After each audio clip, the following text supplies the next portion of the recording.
Bismillah, alhamdulillah, wadahu wassalatu wassalamu ala rasulillah. Assalamu alaikum wa rahmatullahi wa barakatuh. Қалайсыздар қыздар? Дауысым естіліп тұр ма? Амансыздар ма? Естіліп тұр ма дауысым? Аха. Қалайсыздар? Оразаларыңыз жақсы өтіп жатыр ма? Валейкум ассалам. Alhamdulillah жақсы. Шаршамадыңыздар ма? Жоқ, жақсы, alhamdulillah. Хорошо. Так, бүгін жалпы планда ойын болған еді. Ешқандай ойын бүгін болған жоқ. Өйткені біреудің баласы ауырып жатыр, біреудің баласы суға кетіп қалған, біреудің баласы мешіттен босамай жатыр, я не знаю. Вот. Енді бір реті болар деп шештім. Но менде бүгін осы 20:00-де бос уақыт бар. Енді мен бос уақытым босқа кетпеу керек. Сауап жинап үлгеру керек. Сондықтан біз бүгін нені бастадық да, зина, да, күйеудің зинасы. Мен оны қай уақытқа дейін кешіруім керек, қандай уақытта жалпы мен ажырасамын, қай уақытқа дейін мен насихат айтып жүруім керек деген нәрселерге бүгін разбор жасадық. Енді әрі қарай мен ажырастым. Енді не істеймін әрі қарай деген мәселеге кішкене тоқталайық. Но, конечно, бұл сабақ может 1 сағат болар, может 2 сағат болар. Аллаху алем, но стараюсь 2 сағатқа бөліп өткізуге. Хорошо. Енді бірінші очередь қазір мақсат бізде просто так болмауы керек. Мақсат дінімді жөндесем, да, осы қазір енді көп адам ажырасқаннан кейін вот это стресстан, депрессиядан әлі шыға алмай жатыр, да. Ол может 1 жылдық болуы мүмкін, может ол 15 жылдықта болуы мүмкін, да. Күйеуден ажырасқан кезде обычно әйелдер ұзақ уақыт жүреді. Мен өз басым күйеуімнен ажырасқаннан кейін біраз уақыт жүргенмін, да. Вот. Может 11 жылда жүрген шығарым, да. Мен 16 жасымда қашып кеткенмін күйеуге. Орамал үшін үйдегілер орамал таққызбай, содан кейін ажырастым. Но ажырасқаннан кейін 11 жыл күйеуге шықпадым. Неге? Өйткені көңіл қалды, ойым, может басқаларда сондай болады шығар деген ой. Сөйтіп 11 жыл уақыт менде өтті. Обида, реніш, жылау, неге бұлай болды екен, неге ол олай істеді деген ойымдар, да. Сол сынақтардың кезінде жалпы қалай өзін ұстау керек дегенге кішкене Құран және сүннет бойынша сіздерге кішкене насихат айтқым келеді. Әрине, бірінші өзіме, одан кейін сіздерге. Ойлаймын, көп адамға бұл нәрсе пайда береді деп, иншалла. Оңай сынақ емес, түсінем, но қазіргі бірінші сразу айтайын, вот это қазіргі психолог, коучинг, блогер, қазіргі адамдардың әңгімесі, телесериал көр, өзіне көңіл бөл, шопингпен айналыс, спортпен айналыс деген әңгімелердің барлығы, бұлардың барлығы бос әңгімелер, бұлардың ешқайсысы да кеңес емес, насихат емес. Былайша айтқан кезде, өйткені бұлар адамның уақытын бос нәрсеге жұмсауға ақыл кеңес беретіндер. Мен бұларды даже мұсылман деп те айта алмаймын. Өйткені көбісі бұлардың бастарына хиджаб кисе де, намаздары болса да, бұлардың көбісі Аллаға сенбейді. Бұлар всеселенная деген күшке сенеді. Оны өздеріңіз телевизордан көріп жүрген шығарсыздар, инстаграмнан да. Конечно, Алла бар, бірақ, конечно, всеселенная, если дает успех, да, если нам дает возможность, мы исправимся деген әңгімелерді айтады. Сондықтан бұларды мен көбісін мұсылман ретінде қарамаймын, да, басында хиджабы болса да. Вот. Енді бұлардың, неге мен бұларға көп қадалам, да, өйткені көп біздің мұсылман әйелдер осы адамдардың сөзіне, әдемі бағана беттеріндегі сұлу маскасына қызығады. Или соларды бір өздеріне бір тұлға қылып алады, да. Вот осылар айтып жатыр ғой, энергия жинауымыз керек деп. Бұл энергияға мен тағы да бір разбор жасармын, да. Вообще исламда жаман энергия, жақсы энергия деген нәрсе бар нәрсе ма, жоқ нәрсе ма?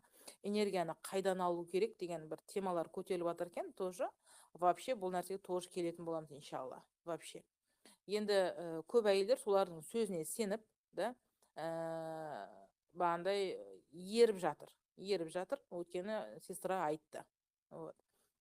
Но біздің айырмашылығымыз, конечно, ол біздің ақидамызда. Бізде Алла бар және оның елшісі бар, қолымызда Құран бар және сүннет бар.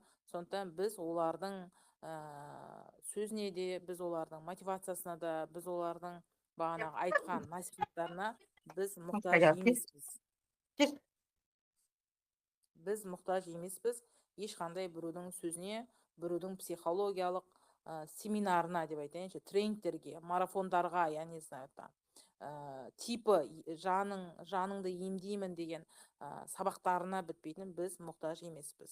Вот, осы нәрсені мен сіздерге түсіндіргім келеді. Вот. Енді жалпы, конечно, ажырасудан бұрын ажырасуға адам қай уақытта барады? Екі жағдайда барады.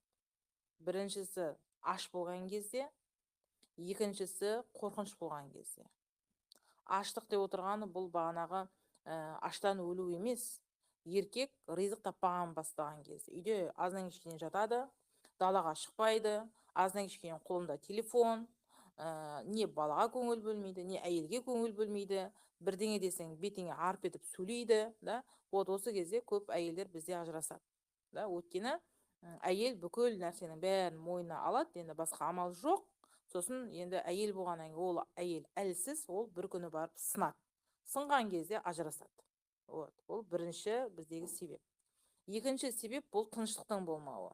Тыныштық, яғни ұру, боқтау, зина жасау, әркіммен үстінен сөйлесу, ренжіту, ұру бізде. Вот. Осындай тыныштық кеткен кезде бізде әйел ажырасады. Получается, әйелдің ажырасуының екі себебі бар. Бірі ризықтан кетуі, бағана еркектің жұмыссыз жатуы, телефонда байланып. Екіншісі тыныштықтың болмауы, тыныштық бермеуі. Да, вот. Вот это екі себепте бізде ажырасады. Енді ал біздің әйелдер не істейді? Біздің әйелдер бала үшін, енді ортада бала бар, мен сабыр етейін. Ел не дейді, ата-ана не дейді, ертең мен мына 15 баламен қайда барам деп өзін жертва қылады. Да? Сосын жертва қылады, сосын маған жазады. Басқа кімге жазады енді? Бәрінің әлі келетін Үмкаусар бар. Сосын жазып 5 сағат роман бастайды. Менің тағдырым осындай болды деп. Мен бағана бірінші опастық сабағына мен сіздерге айтқанмын, да? Тағдыр это другой, выбор это другой. Тағдыр бұл адам өзгерте алмайтын нәрселер. Адамның қолынан келмейді. Мысалы, сен ұшаққа міндің, документің жоғалып кетті, сен айдалда қалып қойдың. Вот это тағдыр. Сен құладың, инвалид болып қалдың, вот это тағдыр. Или сен басқа нәрсе болды, күйеуден қайтыс болып кетті, это тағдыр. Но не такой, вот это сені не ризығын таппайды, үйде жатады байланып азынан кешке шейін. Не только ризық таппағаннан бөлек қатындармен сөйлеседі, жахилдермен, қайдағы әуретіне шыққандармен, да? Сені арың таптайды, сен бетіне қарап отырып, ой, мен бәрін ради Аллаха кешірем деген сөз, бұл тағдыр емес. Это ваш выбор. Вот. Аллах саған выбор берді, талақ алып кет деген, но сен қорқып ана жерде типі жертваның рөлін ойнап жатсың. Да? Сондықтан тағдыр менен жертва рөлін шатастырмаймыз. Хорошо? Вот. Енді мына әйел, да, қай уақытта ажырасамыз? Егер сенің мына күйеуің, қазір бізде ажырасуды ойлап жүргендерге тоже мен насихатым болсын. Мына күйеудің істеген тірліктері сенің өміріңе тыныштық әкелмейтін болса, вот сенің күйеуің біреумен сөйлеседі, или сені ұрады, или вообще көңіл бөлмейді, да, сен соны ойлап әбден не балаға көңіл бөлмейсің, не өзіңнің дініңді оқымайсың, азынан кешке шейін тек азынан кешкені ойлап, енді миың бос емес, жүрегің бос емес болғаннан кейін сенің өміріңде береке болмайды, дұрыс па? Сенің сабақтарың жайына қалады, балаларың жайына қалады, сен ойлап жүрсің, не болып кетті менің өмірім деп, да? Бұндай жағдайда мен сіздерге ажырасуды насихаттаймын. Вот. Өйткені бұл күйеу сенің не дініңе, не ақыретіңе пайда келмейді. Сенің итак дүниеңнің быт-шыты шықты, итак саған ұрады, саған не талағыңды бермейді, не әйелдермен сөйлеседі, білген істейді екен, еще оған бойсудың қажеті жоқ. Талағыңды алды, мағассаламыңды айтып кете қал. Болды. Неге сен оның соңында жылдар бойы жүруің керек? Да? сенде қай уақытта саған сабыр етуге болады. Там ақша таппайтын болса, ақша табады, но аз болып қалады там, да? Ақша табады, жұмысы болмай қалды, там бағанағы жалданып жұмыс жасады, айлығын бермей қалды деген сияқты болады ғой бір. Но еркек тырысып жатыр, бірақ оның қалағандай болмай жатыр, да? Вот осы кезде сабыр етсең можно. Сабыр етсең, қасында деме, көмектес, біз оны сені ұстамаймыз. Но не такой, вот это. Ақша таппай аздан кешке жату, мойныңа келіп секіру, и білген істеп сен үстіне таптаған кезде саған біз кешіріп жата бер деген нәрсені мен айтпаймын өз басым. Вот. И сабыр етуге де мен насихат қылмаймын. Бір рет сабыр еттің, екі рет көрдің, уже бұл адам өзгермейтін екен, бұны жайына қалдыру керек, өйткені бұл адам сенің дініңе әсерін бермей қоймайды қыздар. Сен түбінде өзің иманнан айырыласың. Қанша сестраларды білемін, күйеуіне сабыр етіп жүрген кезде аяғында өздері діннен шығып, құрып кетсін, өйткені өмірдің барынан жоқ деп кеткендер талай бар. Өз-өзін өлтіріп жатқандар қаншама, да. Сондықтан біз балалар үшін, қоғам үшін шыда деп айтпаймын. Шыда деп айтпаймын. Мен айтамын, егер дініңе әсер кетті ма, сенің білім алуыңа кедергі келтіре ма мына ситуациялар, пожалуйста, босата қой. Болды. Өйткені сен мына күйеуді ажырасқың келмейді ғой енді. Сен балаларды ойлап жатсың, қоғамды ойлап жатсың да, бірақ сенің бағанағы есіл ойың бәрі сол бағана проблеманы ойлап тұрады. Азынан кешке не болды, мен лайықпын ба бұған, мен моштан бетіме массаж жасармын, моштан бағана мен интимный гимнастика жасап маткамды немене бағанағы жасартармын деп соны ойлап азынан кешке жүресің сарпылып, да. Бұл өз-өзіңе қарсы зұлымдық. Не только өз-өзіңе, балаларыңа қарсы зұлымдық жасап жатсың деген сөз. Өйткені аздан кешке сен соны ойлайсың, да. Сондықтан ондай кезде өмірлерін реттеп, өз-өздеріңменен айтады ғой, жаман компаниядан жалғыз қалған әлде қайда хайырлы деген позицияны алып, ондай күйеуден кету керек. Вот. Енді неге бізде көп ажырасу болады? Өйткені үйленетін кезде біз күйеудің дініне қарамадық, дұрыс па? Мен талай сестраларды білемін, күйеулері даже намаз оқымайтын адамдарға күйеу шыққандар. Күйеу айтады, мен хиджабтағы қызды хочу, енді сен маған күйеу шығатын болсаң, иншалла, Алла қаласа оқимын ғой дейді. Соған біздің адамдар сенеді, сөйтіп соның ізінен еріп күйеу шығады. Сосын бір жылдан кейін, 2 жылдан кейін әйелді қарасаң, әйелде не хиджаб жоқ, не намаз жоқ, ананың екінші пары болып шыға келеді. Ондайды көрген шығарсыңдар. Мен өз басым ондайдың талайын көргенмін. Сондықтан біз күйеу шығатын кезде осындай нәрсе болды. Біз бұны мойындаймыз, мойындаймыз. Дінге қарамадық. Ал неке Алла үшін, бір Алланың разылығын табайын, сүннетті орындайын деген мақсат болмады бізде, өйткені біз өзіміз жахил болдық қой енді. Оның несін жасырамыз. Енді балалар туылды, енді фундамент дұрыс болмағаннан кейін ол үй міндетті түрде құлайды қыздар. Оны мойындау керек. Қанша жерден сен сыла, сипа, не знаю, там ремонт жаса әлгі үйге, ол үй бәрі құлайды. Ал ол үй құлаған кезде сенің өз-өзіңді жерден алып жерден салуың, ол сені просто депрессияға ұшыратады. Болды. Түсініңіздер ма? Сондықтан сен неге бұлай болды демей, альхамдулилля, тағдыр маған жазған екен, маған бұл нәрсе орындалды деп, әрі қарай есіңді жина. Тағдырға бойысыну деген осы мәселе. Көрдіңіздер ма? Қандай кезде мен тағы насихаттаймын. Күйеу намаздан шығып бастаған кезде уже бұл күйеуден тастау керек. Мен вообще намазға келгенде қатты айтамын. Көбісіне ұнамайтын шығар, да, өйткені таухид деген нәрсе, қыздар, өте сондай бір өмірдің фундаменті деп айтуға болады, понимаете? Біздің сестралардың көбісінің күйеуі намаз тастайды. Таң намаз оқымайды, ұйықтап қалады, құптанды оқымайды, шаршап қалады. Сосын бағанағы әйелі насихат айтады, бұлай болмайды, бұлай қой деп, та. Мен даже ондай кезде, мен айтатын, төсекте вообще оларға қосылмаңдар деп айтамын. Бағынбаңдар. Алланың заңына бағынбайтын еркекке бағынудың қажеті жоқ, қыздар.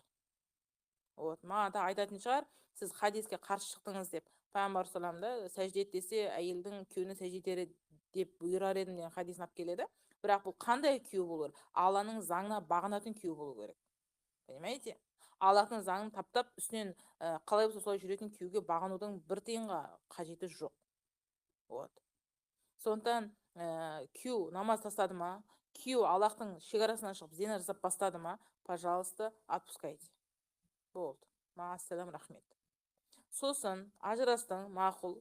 Енді ажырасқаннан кейін өзіңді жерден алып жерге трагедия болмай-ақ қой. Неге трагедия болмай-ақ қой?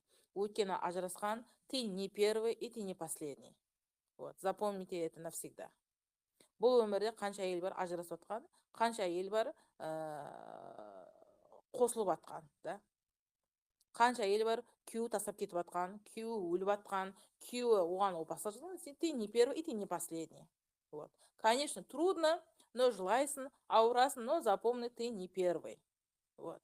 Сондықтан эмоцияңды жина, өз-өзіңді қолыңа ал.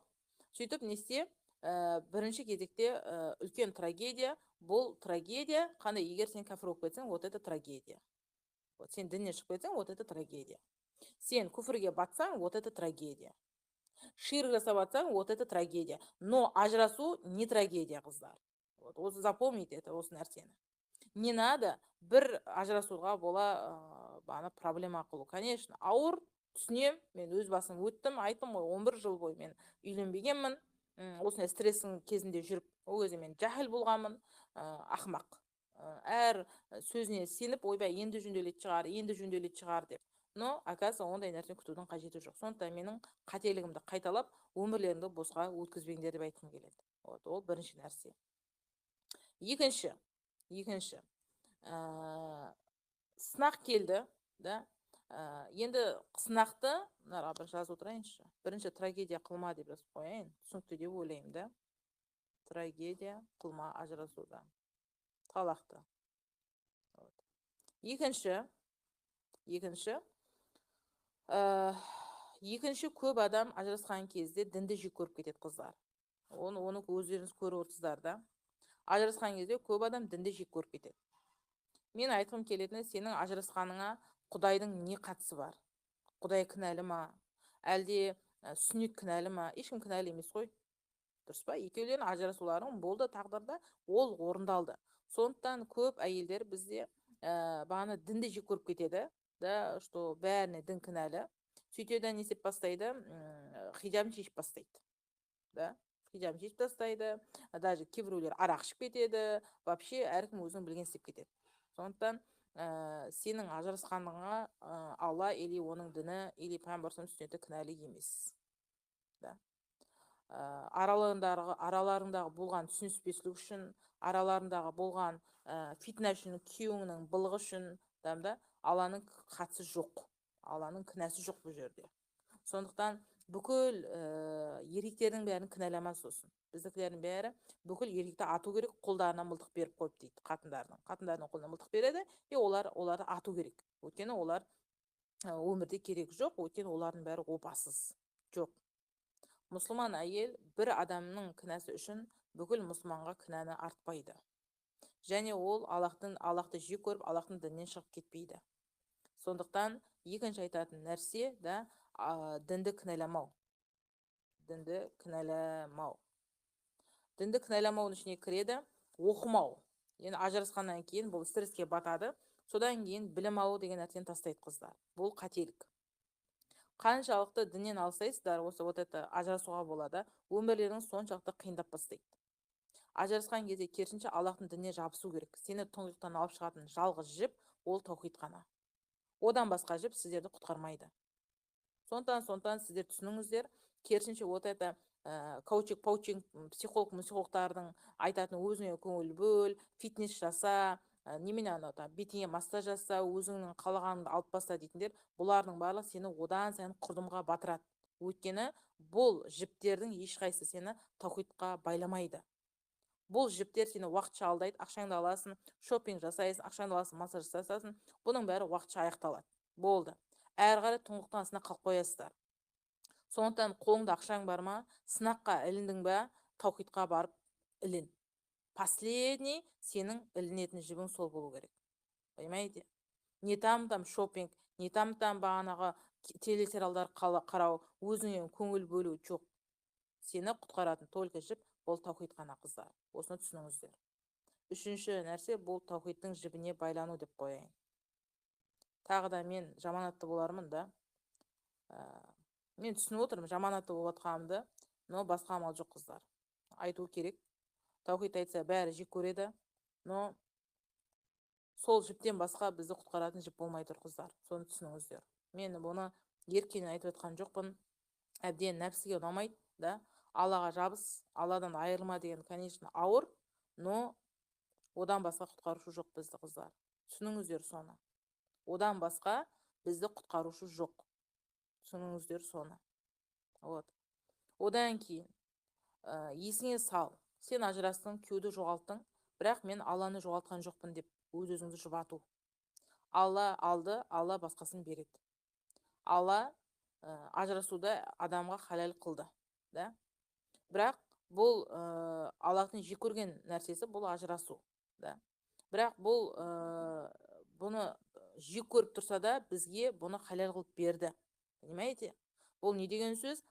Еркек пен әйел зұлымдықта өмір сүрмесін, мұсылман әйел или мұсылман еркек зұлымдықта өмір сүрмесін деп Аллах бұны жек көріп тұрса да бізге халал қылып қойды. Понимаете? Халал қылып қойды. Сондықтан мына ажырасу, сен ойлама, бұл менің ошибкам, да, мен ештеңкеге жарамаймын, мен ақымақпын, сондықтан мен ажырастым деме. Бұл сенің дәрменсіздігің емес қыздар. Бұл отағасы еркектің дәрменсіздігі. Понимаете? Неге еркектің дәрменсіздігі? Өйткені еркек өзінің отбасын ұстай алмады. Әйел бұл қис қабырға. Біз всегда эмоциямен жүреміз, да? Бізде ақыл аз. Ал еркекте ақыл толық. Еркекті әйелге басшы қылып қойып қойды. Значит, еркек не болу керек? Еркекте ақыл болу керек. Мына әйел деген әлсіз ғой. Мен бүйтейін, мен сөйтейін деген, ода ақыл болу керек. Ал егер ол ақыл болмаса, онда сен өз-өзіңді олай, мен ақымақпын, мен несіне ажырастым, мен сәл сабыр етуім керек педі деп олай өз-өздеріңізді жемеңіздер. Вот. Өйткені мына әйел әлсіз, бәрібір әлсіз. Бұл әйел әлсіз екен деп еркек оның үстіне мініп алып білген жасау деген сөз емес қыздар. Понимаете? Сен әлсіз деген сөз, бұны керісінше алақанда салып ұста деген сөз. Ал біздің еркектер бұл қисық екен, онда мен одан сайын үстіне мініп оны қисайтайын деген понятие көшкенде білген істейді. Біреумен сөйлеседі, талағын береді, қайтып алады, талағын береді, қайтып алады. Бір күні сені сүйем дейді, бір күні сен малсың дейді, бір күні сен ит хайуансың дейді. Сөйтіп білген істеп жатыр қазір. Сонда бұл әйел бейшара жарайды деп жүре беру керек екен, да?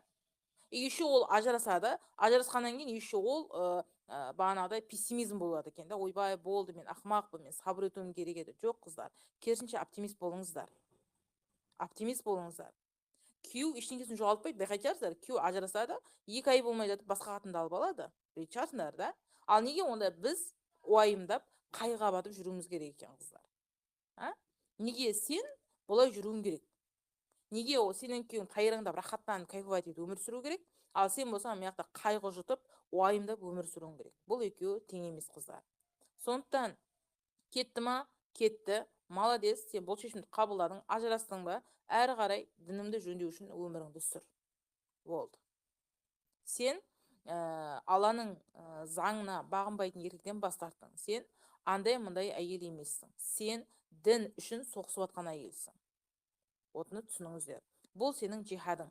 Сен дініңді сақтағың келді, сен балаларыңның дінін сақтағың келді, сен ананың жасап жатқан күнәсіне бойынсынып отырған келмеді. Бұл мақтауға тұрарлық қасиет, қыздар.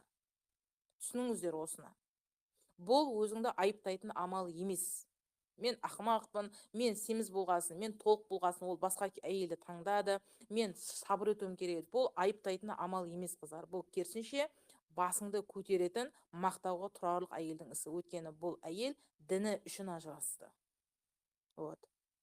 Қазір айтатын шығар, да, Каусар ажырасу насихаттап жатыр деп. Жоқ.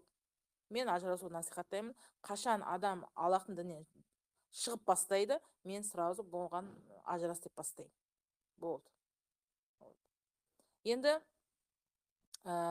бұл некеге үндемей отыра беретін болсаңдар, батпаққа бата бересіңдер.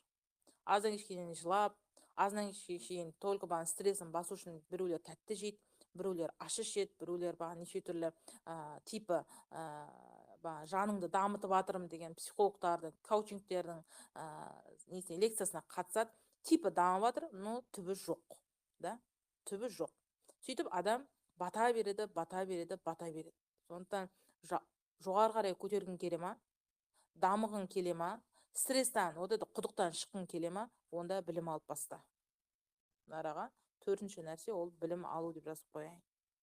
Біздікілер білімге келген кезде, қыздар, неге сіздер білім ала алмайсыздар да? Көп әйел сабақтан шығады, мен ажырастым, сестра, мен сабақ қабылдайтын жағдайда емеспін дейді. Неге бұл әйелдер сабақ қабылдай алмайды? Неге? Себебі адамның жүрегінде Алла емес адам болған кезде. Яғни сенің жүрегіңде Алла болмаған, сенің жүрегіңде адам болған. Вот это күйеу. Күйеу қалай алынды, сол кезде сенде миың уже шайқатылып бастайды. Енді қалай мен өмір сүрем, қайда мен барам, енді қалай болады екен, 6 баламен мені кім қабылдайды деген ой сені келіп бастайды. Шайтан сені қорқытып бастайды, да? Сол кезде біздікілер сынады. Неге бұл әйелдер сынады? Неге уасуасқа беріліп жылап, да? Шайтанның жақсы көретін нәрсесі бұл мұсылман жылаған кезде. Да, и ол беріліп бастайды. Неге беріліп бастайды? Өйткені оның жүрегінде Алла болмаған, қыздар. Оның жүрегінде Алла болған, адам болған. Енді Алла керісінше сенің жүрегінен адамды алып, маған қарай бұрыл құлым, мен мұндамын, мен мұнжақтамын, құлым сен басқа қарай жаққа бара жатырсың деп сенің ажырастырып, саған өзін еске салған болса, бұл Аллахтың рахымы деп қабылдаңыздар. Бұл жазалау емес.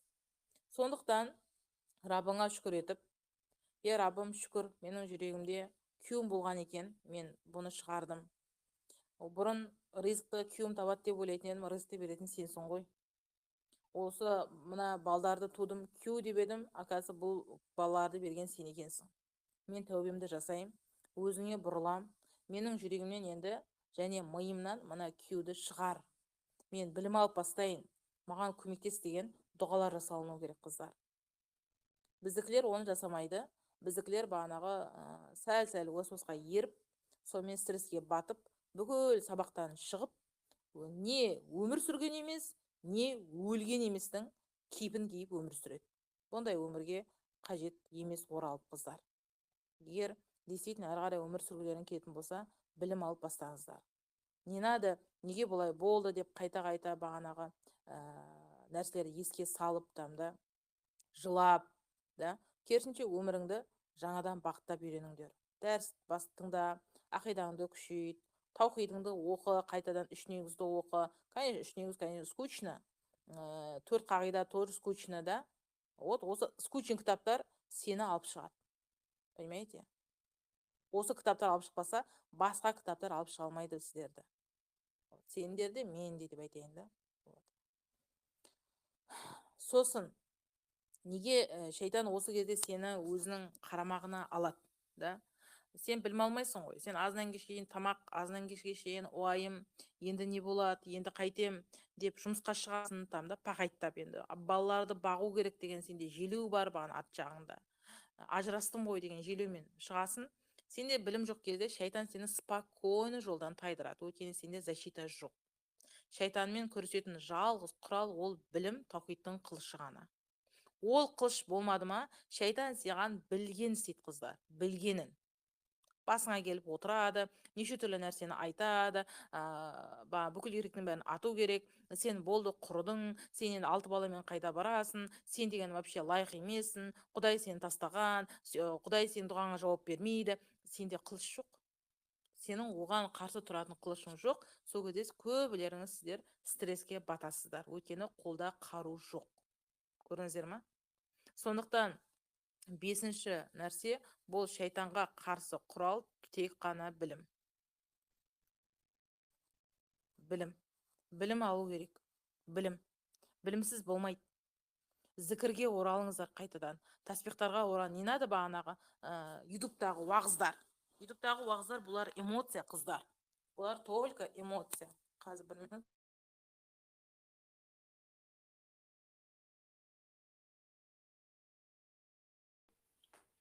Так, бізде ифтар енді болып отыр ғой.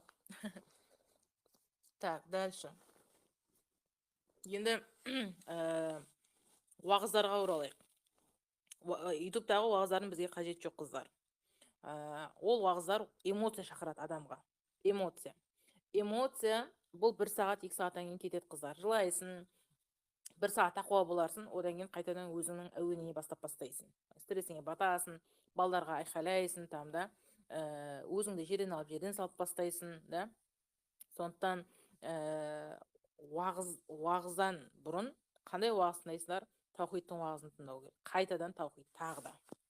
Уағыз таухидтың аясында болу керек деп жазып қояйын. Таухид туралы деп. Любой уағыз керек емес, бағана қиыншылыққа тап болған кезде, басыңа күн өткен кезде, там, не знаю, көп қой енді уағыздың түрлері, да. Бірақ соның ішіндегі только таухидтан тыңдаңыздар. Болды. Саған қазір мына үйдің фундаментін қайтадан жасап шығару керек, қыздар, сіздерге. Сіздерге ана крышаны жөндеп, или ішіне люстра іліп, үй бұзған кезде үйдің ішін әктемейміз ғой біз фундаментті жөндейміз, дұрыс па? Енді сіздердің фундамент бұл таухидқа келіп тіреледі. Сондықтан уағыз тыңдайсың ба, таухидты қос, оқисың ба, таухидты қос, оқы. Сенің ода сериал көруге шамаң жетеді ғой, дұрыс па? Сериал көру шамаң жетеді, шопинг жасауға шамаң жетеді, фитнеске баруға шамаң жетеді, бірақ таухидқа келгенде шамаң жетпей қалады. Да, субханалла. Сондықтан бұның барлығы отмазка ғой. Таухидты тыңдамас үшін біздің сестралардың айтатын отмазкасы: менде уақыт жоқ. Бірақ ол уақыт табады, фитнеске уақыт табады, ол шопингке баруға уақыт табады, ол бетіне массаж жасауға уақыт табады. Таухид оқуға келгенде бұлардың уақыт алмай қалады екен, да. Бұның бәрі отмазка, и мен бұл әйелдерді аямайын. Айтам, сен өзің, ты сама зарабатывай эту дорогу. Все, ты сама заслужила. Неге? Өткен Аллах Құранда не дейді? Кім мені еске алудан қашады, оның өмірін мен не істеймін дейді? Ауыртпашылық, қиыншылық өмірге тап қылам дейді.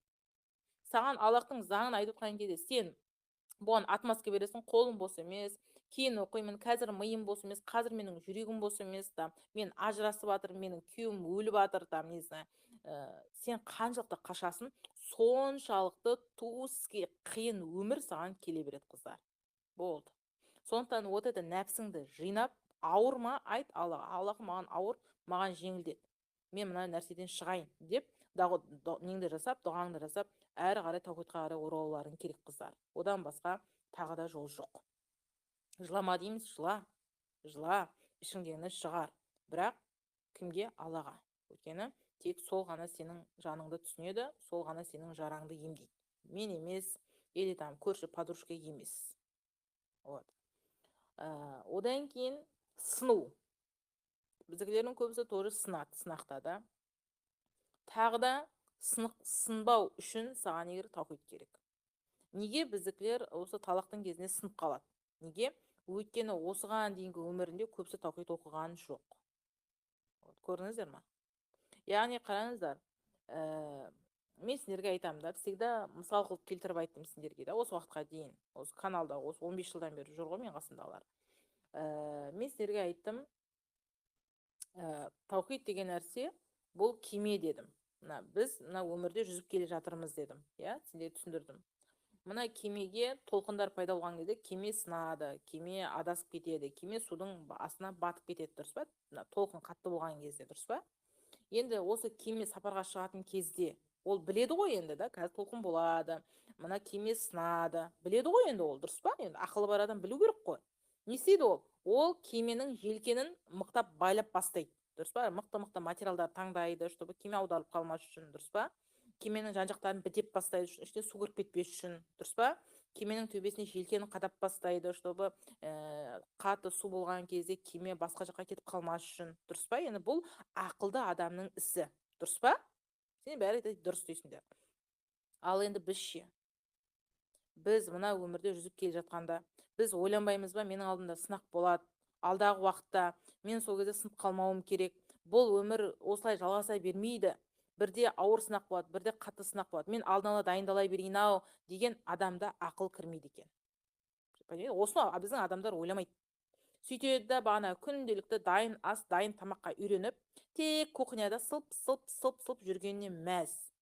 Бұл әйелде не жоқ? Бұл әйелде алдын ала күреске дайындық жоқ. Сосын бір күні келеді пах етіп сынақ құлаған кезде ол адам аздан кешке кухня мен туалеттің ортасында жүрген біздің әйелдерде білім болмағаннан кейін ол сырт етіп сынады. Көрдіңіздер ма? Өйткені бұл әйелдің кемесі сынаққа дайын болған жоқ. Бұл әйелдің кемесі білді қазір кемеде теңізде жүзіп келе жатқандығында, бірақ бұл әйел дайындалған жоқ. Бұл әйел ақымақ әйел. Понимаете? Ақылы бар адам ол білет, мына теңіз всегда спокойно тұрмайды. Теңіздің толқыны бірде жай болады, ол бірде қатты болады. Бұны ақымақ адамның өзі білет. Ал біздің ақылды адамдар біліп тұрып дайындалмайды. Понимаете? Неге біз талақтың кезінде сынамыз? Өйткені біз дайындалмаймыз. Біз ана тыныш өмірге үйреніп қалғанбыз да. Ыстық шай, ыстық тамағым бар, алдымда шайым бар, альхамдулилля дейді да, аздан кешкен кухняда кексін пісіріп жүре береді. Конечно, сынақ келген кезде сендер сынасыңдар. Білім жоқ қой. Осы уақытқа шейін сенің жинаған білімің ол туалет пен кухняның ортасында қандай тәтті тамақ пісірем, қалай кексті томпақ қылып пісірем, қалай нанды жұмсақ қылып пісірем, қандай бүгін тамақ істеймін. Одан басқа сенде білім жоқ. Конечно, сендер сынасыңдар сол кезде. Қалай мен сендерді ая дейсіңдер маған? Мен ұрсам. Маған ренжитін шығарсыздар, но ұрсам. Басқа амал жоқ. Неге дайындалмайсыңдар? Ақылдарың бар ғой. Мына қазірде ажыраспай тыныш өмір сүріп жатқандар, ойламаңдар, осылай мен бақытты өмір сүре береді екенмін әрі қарай. Осылай кайфовать етіп мен тыныш крыша астында өмір сүреді екенмін деп ойламаңдар. Бір күн болмаса бір күн сендерге де сынақ келеді. Ал ол сынаққа дайын болу үшін сендердің қолдарына не керек? Желкен керек, қару керек. Ол қару ол таухид. Ол опять таухид. Ренжімеңдер. Умгаусар осындай жаман. Таухидтан басқа айтатын жоқ. Басқа амал жоқ. Адамның төбедегі желкені, кеменің желкені, бұл иман, ислам, ихсан. Это үш желкен болу керек адамда. Бұл үш желкен болмаса, сіздер батып кете бересіздер. Қай жаққа қарай тартады, сол жаққа қарай кете бересіздер. Кеме кетіп бара жатқан кезде жолдан психолог келеді, сені тартады мына жаққа қарай. Ана жақтан біреу келіп коучинг келіп маған кел дейді. Мынау айтады, ойбай мен сен жаныңды емдеп бере, маған ақша төле. Біреу айтады, сен ойыңды бөл үшін фитнеске бар. Сөйтіп сені жан жақтан тарта береді. Адам еріп кете береді, өйткені ол адамда құрал жоқ. Ол білмейді бағытын. Оның қолында компас жоқ, қайқа бара жатқанын білмейді бұл адам.